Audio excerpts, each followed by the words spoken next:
رب کی لاڈلی ہے فاطمہ، تو بڑی سخی ہے فاطمہ۔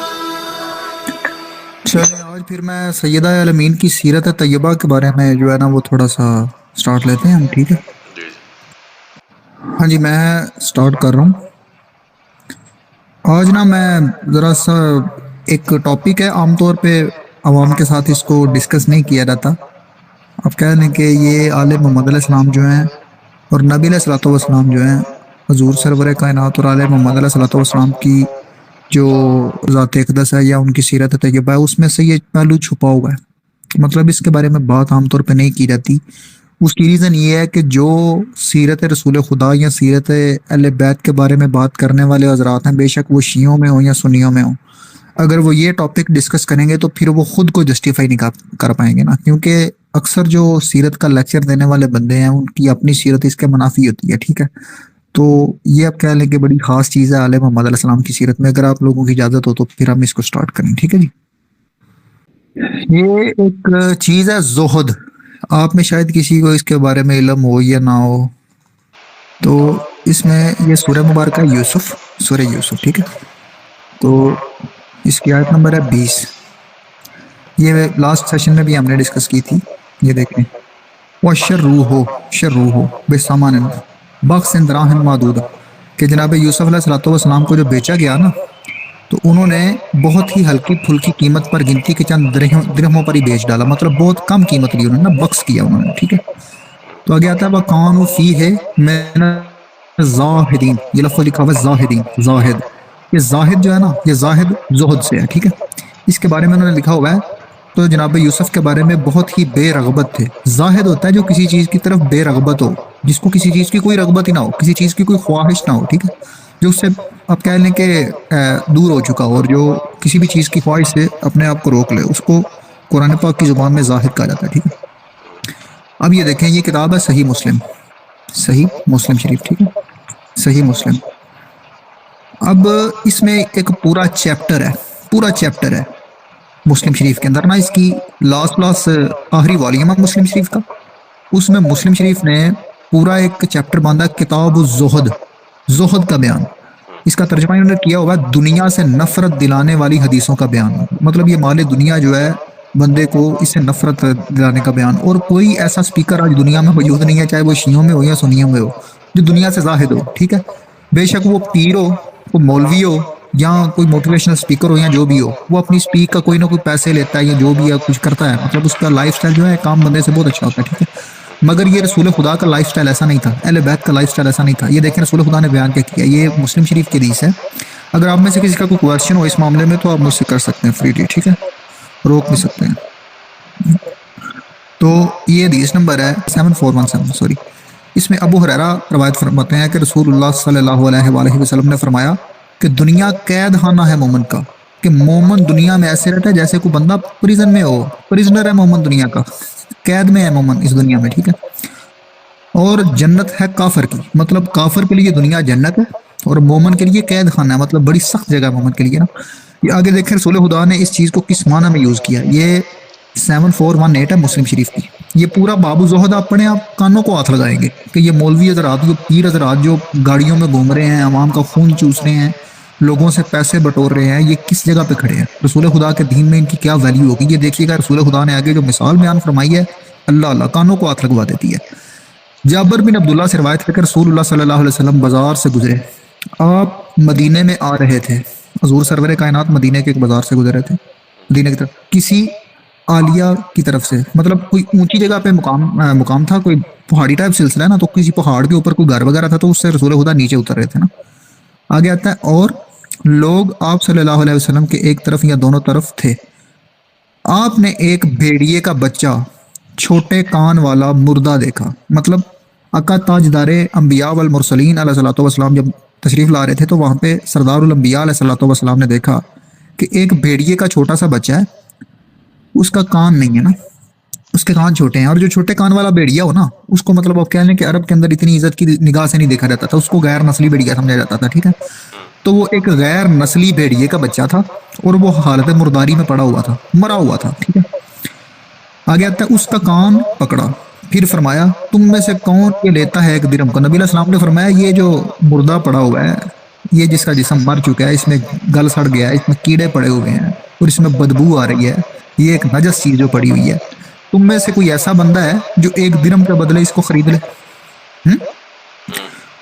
تو لوگوں نے عرض کیا کہ ہم ایک دمڑی کو بھی اس کو لے جانی چاہتے کہ ایک یا رسول اللہ ایک درہم تو دور کی بات ہے، ایک دمڑی بھی ہم اس کی قیمت نہیں دیں گے، یہ مردہ چیز ہے، مطلب اس میں بدبو آ رہی ہے، کیڑے پڑے ہوئے ہیں، کیا کریں گے ہم اس کو خرید کے؟ ٹھیک ہے، یعنی کسی چیز کے بدلے، اور ہم اس کو کیا کریں گے لے کے بھائی، اس کا ہمیں کوئی فائدہ ہی نہیں ہے، کوئی اس کا مقصد ہی نہیں ہے۔ تو آپ صلی اللہ علیہ وآلہ وسلم نے فرمایا کہ تم چاہتے ہو کہ یہ تم کو مل جاوے؟ لوگوں نے کہا خدا کی قسم اگر یہ زندہ ہوتا تب بھی اس میں عیب تھا، مطلب اس کے کان چھوٹے تھے نا، یہ نسلی نہیں تھا، اگر یہ زندہ ہوتا تب بھی عیب میں تھا، اب تو یہ مر گیا، بدبودار ہو چکا ہے، کیڑے پڑ گئے اس میں، ٹھیک ہے، کیا عیب تھا؟ کان اس کے بہت چھوٹے ہیں، پھر مرے پر اس کو کون لے گا بھائی؟ اگر یہ زندہ ہوتا پھر اس کی کوئی قیمت نہیں تھی، تو یہ مرا ہوا ہے، اس کی بلا ہماری نظر میں کیا قیمت ہوگی؟ آپ نے مرے کو کیا کرنا؟ اب دیکھیے گا تاجدار انبیاء کا سردار المرسلین نے کیا ارشاد فرمایا۔ آقا تاجدار انبیاء علیہ الصلوۃ والسلام نے فرمایا کہ خدا کی قسم دنیا، یہ دنیا اللہ جل جلالہ کے نزدیک اس سے بھی زیادہ ذلیل ہے، مطلب دنیا جو ہے یہ اللہ کے نزدیک کس سے بھی زیادہ گھٹیا اور ذلیل چیز ہے۔ جیسے یہ مردہ تمہارے نزدیک ہے، مطلب جیسے یہ تمہارے نزدیک یہ بھیڑیا مرا ہوا چھوٹے گانوں والا بھیڑیا مردار ہے نا، اور اس کی کوئی قیمت ہی نہیں ہے، اسے بدبو آ رہی ہے، تم اسے کرخ کر رہے ہو، تو رسول خدا فرماتے ہیں کہ یہ دنیا جو ہے یہ اللہ کے نزدیک بالکل ایسی ہے۔ بھائی یہ رسول خدا کی شان زہد ہے، جناب رسول خدا جو ہیں خود آپ اگر آپ سردار الانبیاء کا دیکھیں نا تو وہ حضرت عمر کا بڑا مشہور واقعہ ہے۔ حضرت عمر کہتے ہیں میں رسول خدا کے پاس گیا تو رسول خدا نا ایک چٹائی کے اوپر لیٹے ہوئے تھے، اور وہ بڑی سخت چٹائی تھی، یہ بخاری مسلم میں یہ روایت پائی جاتی ہے، اور سردار الانبیاء آقا تاج المرسلین جو ہیں ان کے مطلب اب کہنے جسم تھر کے اوپر نا وہ داری دار چٹائی کی وجہ سے نا نشان پڑے ہوئے تھے نا، تو حضرت عمر اس کو دیکھ کے رونے لگ گئے نا کہ یا رسول اللہ یہ کیا چکر چکا رہا ہے، کیا آپ یہ دنیا میں جو بادشاہ ہیں وہ تو عیش و عشرت سے جی رہے ہیں، اور آپ کی یہ جو ذات پاک ہے وہ چٹائی کے اوپر لیٹے ہوئے ہیں، اور آپ کو جسم نازنین کے اوپر آپ کو اس طرح جو ہے وہ نشان پڑے ہوئے ہیں۔ تو حضرت عمر اس کو دیکھ رونے لگ گئے نا کہ آپ کی یہ حالت ہے، اور دیکھیں دنیا کے بادشاہ مزے لوٹ رہے ہیں۔ تو سردار الانبیاء نے فرمایا کہ ان کو دنیا دی گئی ہے اور مجھے آخرت دی گئی ہے، مطلب جناب رسول خدا صلی اللہ علیہ وسلم کی جو ذات پاک ہے وہ ظاہر فی دنیا تھی، وہ دنیا کو ترک کیے ہوئے تھے۔ اگر آپ جناب رسول خدا علیہ الصلوۃ والسلام کی ذات کو ذرا قریب ہو کے دیکھیں نا تو جناب رسول خدا کی ذات میں آپ کو آج کا کوئی مولوی نظر نہیں آئے گا، کیونکہ آج کل کے علماء جو ہیں ان کا جو پروٹوکول ہے اور جو ان کی گاڑیاں ہیں، جو ان کے پیچھے بندے چل رہے ہیں اور عوام کو وہ آپ کہہ لیں کہ اس طرح ذلیل کرتے ہیں، بلکہ میں ایک دو دفعہ ایک مولوی کے پاس گیا ہوں، اور جس طرح وہ کہ کوئی بندہ اگر اللہ نہ کرے کوئی بندہ کسی مولوی کی محفل میں کوئی سوال کر لے تو جو سلوک اس کے ساتھ کیا جاتا ہے الامان الحفیظ، ٹھیک ہے، اور یہ جناب رسول خدا کی سیرت بالکل نہیں ہے۔ نبی علیہ الصلوۃ والسلام کا فرمان ہے کہ مومن دولت سے اور شہرت سے نفرت کرتا ہے، ٹھیک ہے، یہ زہد فی دنیا جو ہے یہ ایک ایسا باب ہے کہ یہ ہم کو علماء پڑھا نہیں سکتے، کیونکہ اگر وہ یہ ہمیں پڑھائیں گے تو پھر وہ خود اس پہ عمل نہیں کرتے، عوام سے سوال پوچھے گی، مگر یہ رسول خدا کی ذات کے اندر آپ کہہ لیں کہ ایسا کرشمہ تھا، جناب رسول خدا کی ذات کی ایک ایسی صنعت ہے جو عام طور پہ عوام سے چھپائی جاتی ہے، اور اس کو بدرجہ عتم رسول اللہ کے بعد اگر کسی نے اڈاپٹ کیا تو اہل بیت نے اڈاپٹ کیا ہے، اور یہ جناب سیدہ سلام اللہ علیہا، جناب سیدہ زہرا صلوات اللہ علیہا جو ہے ان کی ذات پاک میں یہ چیز جو ہے یہ بدرجہ عتم پائی جاتی تھی، انہوں نے اپنے بابا کی اس وراثت کو اسی طرح آگے لے کے چلی ہیں، اور یہ میں آگے آپ کو بتاتا ہوں کہ اہل بیت کی حد تک اس میں آپ کہہ لیں کار بن رہے ہیں۔ یہ کتاب ہے سنن ابن ماجہ، اور یہ جو میں نے آپ کو باب الزہد بتایا نا مسلم کا اور ابن ماجہ کا، یہ پورا پڑھیے گا، آپ کو پتہ چلے کہ اصل مذہب کیا ہے میرے بھائی۔ یہ علماء کی عیاشیاں اور یہ پیر جو آج کل ہمارے پاکستان میں اور انڈیا میں بنے بیٹھے ہیں، یہ جو عوام کے اوپر آپ کہہ لیں کہ نعوذ باللہ من ذالک، اور نبی علیہ السلام اور اللہ کے نام کے اوپر ان کی خون اور پسینے کی کمائیاں لوٹ رہے ہیں، یہ رسول خدا کا طریقہ نہیں ہے میرے بھائی، یہ فرعون کا طریقہ ہے۔ فرائنا مصر جو تھے، نمرود جو تھا، اس کا طریقہ کار تھا کہ وہ لوگوں کے عام عوام کا پسینہ اور خون لوٹتا تھا اور خود عیش و عشرت کی زندگی گزارتا تھا۔ نبی علیہ الصلوۃ والسلام کے تو اپنے پاس جو تھا انہوں نے خود لٹایا، اہل بیت کے جو اپنے پاس تھا وہ خود لٹاتے تھے۔ رسول اللہ اور اہل بیت کی سیرت لٹانا ہے، کسی کا بال ہڑپنا نہیں ہے میرے بھائی، ٹھیک ہے۔ یہ دیکھیے گا، یہ کتاب ہے سنن ابن ماجہ جلد 5، ٹھیک ہے، اس میں یہ دیکھیں ابواب الزہد پورا چیپٹر ہے اس کے اندر۔ اب میں آپ سے ایک سوال پوچھتا ہوں، کبھی آپ نے زہد کے بارے میں علماء سے کوئی آج سے پہلے یہ آپ سن رہے ہیں، کبھی آپ نے زہد کے بارے میں کسی عالم کا کوئی بیان سنا؟ علی بھائی کا سنا، انجینئر صاحب۔ برل میں حیران ہوں کہ انہوں نے کیا، کیونکہ یہ وہ چیپٹر ہے جس کو 1400 سالوں سے علماء چھپاتے ہوئے آ رہے ہیں، صرف کتابوں کے اندر یہ بند رہ چکا تھا، مگر یہ زہد جو ہے میرے بھائی زہد کے بغیر آپ حلاوت ایمان کو 100% نہیں پا سکتے، اور یہ رسول خدا علیہ بیت کی سیرت میں بہت چھپی ہوئی چیز ہے، اس کو ضرور پڑھیے گا۔ میں ابواب آپ کو بتا رہا ہوں، ساری باتیں میں سارے نہیں پڑھ سکتا، مگر یہ کتاب الزہد اور کتاب الزہد امام مسلم نے جو لکھی ہے، اور کتاب الزہد جو ابن ماجہ کی ہے، یہ میں آپ سب سے کہوں گا کہ ایک ایک دفعہ ضرور پڑھیے گا۔ اور یہاں پہ دیکھیے ایک حدیث ہے، یہ ہے ابواب الزہد، زہد سے متعلق احکام و مسائل، مطلب یہ رسول خدا کی شریعت کی پوری صنعت ہے میرے بھائی، شریعت کا ایک حصہ ہے کہ نبی علیہ الصلوۃ والسلام نے اس کو ترین فرمایا باقاعدہ۔ آگے دیکھیں انجینئر یہاں صاحب پہ یہ بنا لی بھائی، حضرت ابو ذر غفاری کا جب سیرت بتائی تھی تب اس کا ذکر کیا تھا، اور مولا علی کی جب سیرت بتائی تھی نا لیکچر میں تب کیا تھا، جی یاد ہے؟ ابو ذر غفاری کو اگر آپ قریب سے پڑھیں تو آپ کو پتا چلے کہ ابو ذر غفاری کون سے پہاڑ کا نام ہے۔ ابو ذر غفاری اس قدر افضل اور اس قدر صاحب فضیلت صحابی رسول ہیں، ان کے بارے میں آتا ہے کہ اگر یہ کسی محفل میں آتے تھے نا تو وہاں پہ مولا علی بیٹھے ہوتے تھے، تو مولا علی علیہ السلام جو ہیں وہ جناب ابو ذر علیہ السلام جو ہیں ان کی آمد کے اوپر ان کی تعظیم میں اٹھ کے کھڑے ہو جاتے تھے، ٹھیک ہے۔ سبحان اللہ۔ تو ابو ذر کوئی چھوٹا موٹا نام نہیں، ابو ذر پہاڑ سے اونچا نام ہے میرے بھائی، یہ ہمالیہ سے اونچا نام ہے۔ ابو ذر جیسا کائنات میں کسی نے دیکھا ہی نہیں ہے۔ جناب رسول خدا فرماتے ہیں، نبی علیہ السلام کی حدیث ہے ابو ذر کے بارے میں، اگر آپ کہتے ہیں تو میں ایک حدیث آپ کو پڑھاتا ہوں ابو ذر کے بارے میں نا۔ اور یہ ابواب الزہد جو ہے میرے بھائی، یہ امت مسلمہ ترک کر چکی ہے، زہد کو امت نے ترک کر دیا، ٹھیک ہے۔ میں آپ کو ایک بات بتاتا ہوں، ایک سیکنڈ میں وہ نکال لوں۔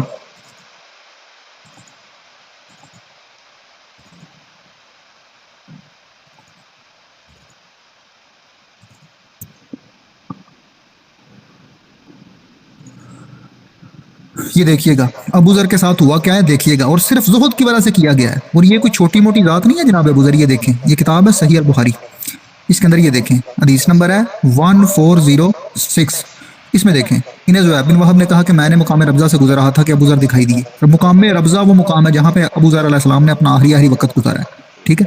جناب ابو ذر کی شہادت یہیں پہ ہوئی تھی مقام ربضہ میں نا۔ میں نے پوچھا کہ آپ یہاں کیوں آ گئے ہیں، جناب ابو ذر سے میں نے پوچھا کہ آپ یہاں پہ کیوں آ گئے ہیں، تو انہوں نے جواب دیا کہ میں شام میں تھا، ابو ذر شام میں تھے، اور معاویہ سے میرا اختلاف ہوا قرآن کی آیت کے بارے میں۔ جناب ابو ذر کا اختلاف ہو گیا حضرت معاویہ سے قرآن کی آیت کے بارے میں، ٹھیک ہے۔ کنتا بشام فاختلف انا و معاویہ، میرا اور معاویہ کا اختلاف ہو گیا، تو معاویہ کے اختلاف کی وجہ سے جناب ابو ذر کو شہر بدر کر دیا گیا تھا، آبادیوں سے نکال دیا گیا تھا کہ آپ آبادی میں نہیں رہ سکتے، ٹھیک ہے۔ کون سی آیت تھی؟ یہ ہے اللہ زینا یکنزون الذھب والفضہ ولا ينفقونها فی سبیل اللہ۔ وہ لوگ، کنز کہتے ہیں خزانے کو سنبھال کے رکھنے کو، اللہ کہتا ہے جو لوگ سونا اور چاندی جمع کرتے ہیں، یہ جمع نہیں کر سکتے آپ، قرآن اس کی اجازت نہیں دیتا میرے بھائی مال دنیا جمع کرنے کی، یہ ابواب الزہد ہے میرے بھائی، یہ زہد ہے ابو ذر کا۔ آگے دیکھیے گا، اور انہیں اللہ کی راہ میں خرچ نہیں کرتے۔ حضرت ابو ذر سب سے بڑا اعتراض یہ حضرت معاویہ پہ یہ کرتے تھے کہ تم یہ اللہ کی راہ پہ خرچ کیوں نہیں کرتے، یہ تو تم لوگوں نے مال دنیا جمع کرنا شروع کر دیا، یہ اللہ اور اللہ کے رسول کی تعلیمات کی مخالفت ہے میرے بھائی۔ یہ قرآن پاک کی آیت پڑھی تھی ابو ذر نے، ٹھیک ہے۔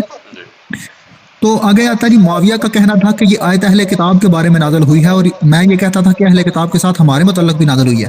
تو حضرت معاویہ کہتے تھے نہیں، یہ مسلمانوں کے لیے نہیں ہے، یہ صرف اہل کتاب کے لیے۔ اللہ نے ان کو کہا ہے کہ اہل کتاب جو ہیں، عیسائی ہیں، یہودی ہیں، وہ جو مال دنیا جمع کرتے ہیں، ان کے بارے میں اللہ نے کہا کہ وہ غلط کرتے ہیں۔ تو ابو ذر فرماتے تھے نہیں، ان کے بارے میں بھی ہے اور ہمارے بارے میں بھی ہے۔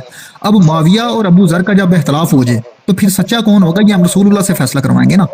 آگے آتا ہے جی، ابو ذر فرماتے ہیں اس اختلاف کے نتیجے میں میرے اور ان کے درمیان کچھ تلخی پیدا ہوگی، مطلب حضرت معاویہ اور حضرت ابو ذر کے درمیان کچھ چیم گوئیاں ہوگی، کچھ تلخی آ گئی نا، زیادہ مطلب اب کہہ لیں شدید ہو گیا جھگڑا۔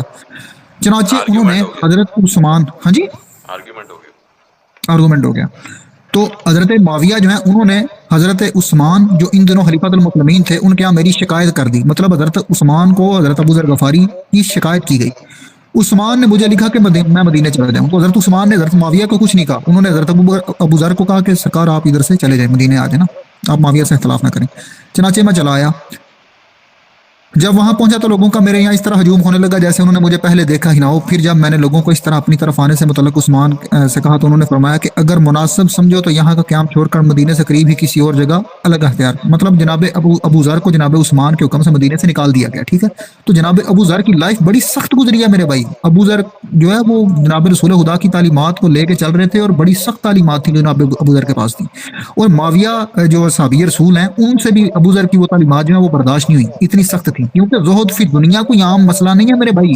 اگر کوئی بندہ دنیا کے اندر زہد اختیار کرے تو آپ کہہ لیں کہ وہ پھر عیش و عشرت نہیں کر سکتا، وہ اچھی خوراک نہیں کھا سکتا, وہ اچھے کپڑے نہیں پہن سکتا, مال دنیا نہیں جمع کر سکتا.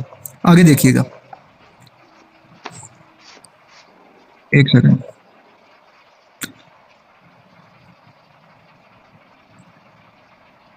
یہ دیکھیں, یہ حدیث نمبر ہے 2474 معجم الکبیر طبرانی کی, ٹھیک ہے.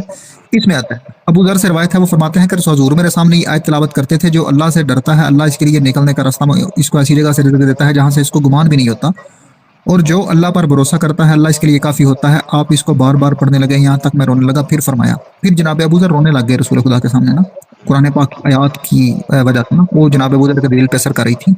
تو آقا تاجدار انبیاء علیہ الصلوۃ والسلام نے سرکار ابو ذر سے فرمایا, اے ابو ذر, وہ وقت کیا ہوگا جب تو مدینے سے نکالا جائے گا, تجھے مدینے سے نکال دیا جائے گا. میں نے عرض کی کہ میں کوشش کروں گا اور چھوڑوں گا. پھر آپ چلے اور میں بھی چلا, میں حرم کی کبوتری میں کبوتری تھا. آپ نے فرمایا تو کیا کرے گا جب آپ کو مکہ سے نکالا جائے گا. جناب رسول خدا نے فرمایا تجھے مدینے سے نکال دیا جائے گا, تجھے مکہ سے نکال دیا جائے گا, تجھے آبادی میں رہنے کی اجازت ہی نہیں دی جائے گی. یہ بڑا سخت وقت ہے جناب ابو ذر کا میرے بھائی. یہ صحابی رسول نہیں ہے, ان کے ساتھ کیا گزری کسی کو پتہ ہے؟ میں نے عرض کی کہ میں کوشش کروں گا اور چھوڑوں گا شام کی طرف اور مقدس زمین کی طرف بیت المقدس. آپ نے فرمایا تو تیری کیا حالت ہوگی, تو کیا کرے گا جب آپ کو شام سے بھی نکال دیا جائے گا. مطلب نہ ابو ذر کو مدینے رہنے دیا جائے گا, نہ ابو ذر کو مکہ رہنے دیا جائے گا, نہ ابو ذر کو شام میں رہنے دیا جائے گا. ابو ذر کا قصور کیا ہے, کیا قصور ہے ابو ذر کا, کیوں آبادیاں اس کو برداشت نہیں کر رہی؟ میں نے عرض کیا اس وقت میں کیا کروں, اس ذات کی قسم جس نے آپ کو حق کے ساتھ مبوس کیا, میں اپنی تلوار اپنے کندھے پر رکھوں گا. پھر آپ نے فرمایا کیا تو اس سے بہتر نہیں کرے گا, تو سن اور اطاعت کر گرچہ ہے بخشی غلام ہو. بھائی اپنی جان کی حفاظت کرنا, سن کے اطاعت کر لینا, مگر آبادیوں سے نکل جانا, مگر اپنی جان کی حفاظت کرنا. تو جناب ابو ذر میرے بھائی, یہ جناب رسول خدا کے بعد ان کا بڑا سخت اور کڑا وقت گزرا ہے. میں اگر آپ کہیں ہوگا تو میں اس کے بارے میں آپ سے ڈیٹیل میں لیکچر دوں گا آپ کو کہ جناب ابو ذر کی سیرت کتنی سخت ہے. ابو ذر کوئی چھوٹی موٹی ذات نہیں ہے, یہ مجمع الزوائد ہے, اس میں حسنی ابن حجر اسقلانی کے استاد ہیں. یہ وہی رسول خدا کی حدیث ہے, یا ابا ذر کیف تصنع اذا اخرجت من المدینہ, کہ ابو ذر تیرا اس وقت کیا حالت ہوگی جب تجھے مدینے سے نکال دیا جائے گا. تو اس کے بارے میں آتا ہے رواہ الطبرانی ورجالہ رجال الصحیح غیر ابا سلیل ضریب بن نفیر لم یدرک ابا ذر. وہ کہتا ہے اس کے سارے جو راوی ہیں وہ سارے صحیح راوی ہیں, ٹھیک ہے, اس کے مطلب کوئی بھی ایک بھی راوی اس کا ضعیف نہیں ہے. آگے دیکھیں جی ابو ذر کے بارے میں رسول خدا کیا فرماتے ہیں. یہ دیکھیں, یہ کتاب ہے الکاشف ذہبی کی, ٹھیک ہے. اس کے اندر آتا ہے, یہ دیکھیں, ابو ذر غفاری, اس کے بارے میں آتا ہے قال النبی صلی اللہ علیہ وآلہ وسلم, حضور سرور کائنات ان کے بارے میں فرماتے ہیں ما اقلت الغبرا اصدق اللہجہ من ابی ذر. نبی علیہ السلام فرماتے ہیں کہ کوئی مطلب زمین نے اس کا وزن نہیں اٹھایا, آسمان نے اس پہ سایہ نہیں کیا جو میرے ابو ذر سے بڑھ کے سچا ہو. بھائی ابو ذر کے بارے میں گارنٹی ہے رسول اللہ کی طرف سے, ٹھیک ہے. یہ دیکھیں سنن ابن ماجہ, اس کے اندر یہ دیکھیں وہی ابو ذر کی فضیلت 156, اس میں رسول اللہ سے سنا, آپ نے فرمایا ابو ذر سے بڑھ کر بات میں سچا آدمی نہ زمین نے اٹھایا نہ آسمان نے اس پر سایہ کیا. مطلب ہے ہی کوئی نہیں جو ابو ذر سے بڑھ کے سچا ہو. بھائی اتنی بڑی ذات ہے ابو ذر, جس کے بارے میں یہ نہیں ہے صدیق اکبر, یہ نہیں صدیق اکبر, ہاں. اور یہ دیکھیں, یہ اس کے بارے میں جو لکھا ہوا ہے نا اصدق, یہ اصدق پتہ کس معنی میں استعمال ہوتا ہے؟ سپرلیٹو ڈگری ہے, سپرلیٹو. جیسے مثال کے طور پہ ایک ہوتا ہے کبیر کا مطلب ہوتا ہے بڑا, ایک ہوتا ہے اکبر کا مطلب ہوتا ہے سب سے بڑا, ایک ہوتا ہے صغیر کا مطلب ہوتا ہے چھوٹا, اور اصغر کا مطلب ہوتا ہے سب سے چھوٹا. اسی طرح صدیق کا مطلب ہوتا ہے سچا, اصدق اس کا مطلب ہوتا ہے سب سے بڑا سچا. وہ بھائی رسول اللہ کہہ رہے ہیں ابو ذر سب سے بڑا سچا ہے, ٹھیک ہے. 156 اس کے بارے میں اسنادہ حسن. تو ابو ذر میرے بھائی کوئی چھوٹی موٹی ذات نہیں ہے, مگر ابو ذر زاہد فی دنیا ہے. ابو ذر کے پاس حکومت نہیں تھی, ابو ذر کے پاس مال دنیا نہیں تھا. جناب ابو ذر علیہ السلام کو اگر آپ قریب سے ہو کے پڑھیں گے تو جناب ابو ذر کی ذات میں آپ کو ایک مطلب آپ کہہ لیں جس طرح آج کے دور میں یہ کوئی ملنگ نہیں ہوتے, اس طرح کا بندہ آپ کو نظر آئے گا جس کے پاؤں میں جوتی نہیں ہے, جس کا لباس پھٹا پرانا ہے, جو ایسے ہی زمین کے اوپر چلتا ہے, اس کے پاس کوئی سواری نہیں ہے. تو جناب ابو ذر جناب میرے بھائی اور اہل بیت جو ہیں اور رسول خدا, ان کی ذات قدسیہ کو اگر آپ قریب کر کے دیکھیں تو ان کی ذات کے اندر یہ جو زہد فی دنیا والی بات ہے نا, آپ حیران ہو جائیں گے کہ آج کے علماء اور آج کے جو ہمیں لیکچر دینے والے بندے ہیں, کسی کو اپنا فالوور چاہیے, کسی کو پیسہ چاہیے, کسی کو اپنی سبسکرپشن چاہیے, کسی بندے کو اپنے لیے مال دنیا چاہیے, کسی کو گاڑی چاہیے, کسی کو پروٹوکول چاہیے, کسی کو اچھا کھانا چاہیے. آل محمد اور رسول اللہ کے صحابہ میں یہ بات نہیں پائی جاتی تھی.